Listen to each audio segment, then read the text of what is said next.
হাই বন্ধু বান্ধৱীসকল, মই সুমনে আপোনালোক সকলোকে মোৰ এটি নতুন ভিডিঅ'লৈ স্বাগতম জনাইছো। যদি আপোনালোকে ৰাজস্থানৰ ৰাজধানী জয়পুৰলৈ ফুৰিবলৈ যাম বুলি ভাবিছে, তেনেহলে এই ভিডিঅ'টিত আপোনালোকে সকলোখিনি কথা গম পাব। জয়পুৰত আপোনালোকে ক'ত ফুৰিব পাৰিব, কেনেকৈ ফুৰিব পাৰিব, ক'ত থাকিব পাৰিব, গাইডৰ চাৰ্জেছ, এই সকলোখিনি কথা মই কৈ আছো।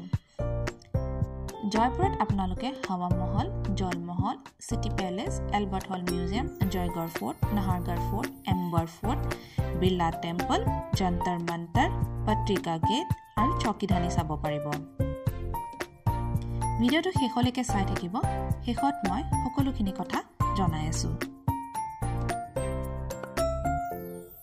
এইটো হৈছে এলবাৰ্ট হল মিউজিয়াম। এই মিউজিয়ামটো সিটিৰ ভিতৰতে আছে। মিউজিয়ামটোত আপোনালোকে বহুতো বেলেগ ধৰণৰ পেইন্টিংছ, ভাস্কৰ্য, সজোৱা বস্তু আৰু বেলেগ বেলেগ ধৰণৰ কাৰ্পেটছ দেখা পাব। জয়পুৰৰ মূল আকৰ্ষণ হাৱা মহল হয়।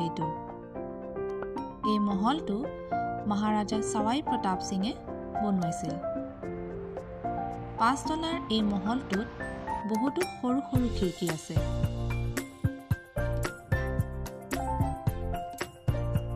এইটো হৈছে জয়পুৰৰ সিটি প্যালেস। এই প্যালেসটোত এতিয়াও ৰজাঘৰীয়া পৰিয়াল বাস কৰে। প্যালেসটোৰ কিছু অংশ মিউজিয়ামলৈ পৰিৱৰ্তন কৰি দিয়া হৈছে। মানসাগৰ হ্ৰদত অৱস্থিত এইটো হৈছে জলমহল।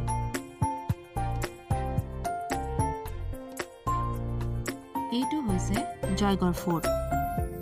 এই ফোৰ্টৰ ভিতৰত আছে বিশ্বৰ সকলোতকৈ ডাঙৰ বৰটোপটো। এইটো হৈছে এম্বৰ ফোৰ্ট। ইয়াত আপোনালোকে শিলা দেৱীৰ মন্দিৰ, গণেশ পোল, দিৱানী খাস, সুখ নিৱাস, শীষ মহল, এই সকলোখিনি দেখা পাব।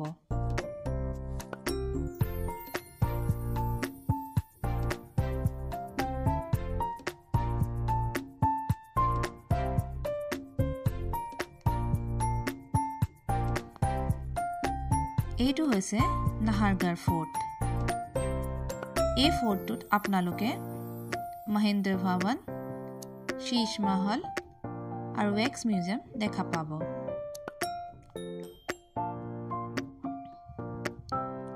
যদি আপোনালোকে জয়পুৰলৈ যাম বুলি ভাবিছে, তেনেহলে ট্ৰেইন, বাছ নহলে ফ্লাইটত যাব পাৰিব।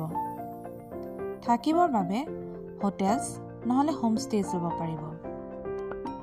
সিটিখন ঘূৰিবৰ বাবে আপুনি যিকোনো লোকেল অপাৰেটৰ নহলে আৰটিডিসিক কন্টেক্ট কৰিব পাৰিব। আৰটিডিসিৰ অফিচটো হোটেল গংগুৰত আছে। আৰু যদি আপুনি গাইড ল'ব বিচাৰে, তেনেহলে গাইডৰ চাৰ্জেছ 200 টকাৰ পৰা 500 টকা। আৰু এইটো সময়ৰ লগত পৰিৱৰ্তন হ'ব পাৰে। ধন্যবাদ। যদি আপোনালোকে ভিডিঅ'টো ভাল পালে, তেনেহলে লাইক, কমেন্ট, শ্বেয়াৰ আৰু সাবস্ক্ৰাইব কৰি দিব।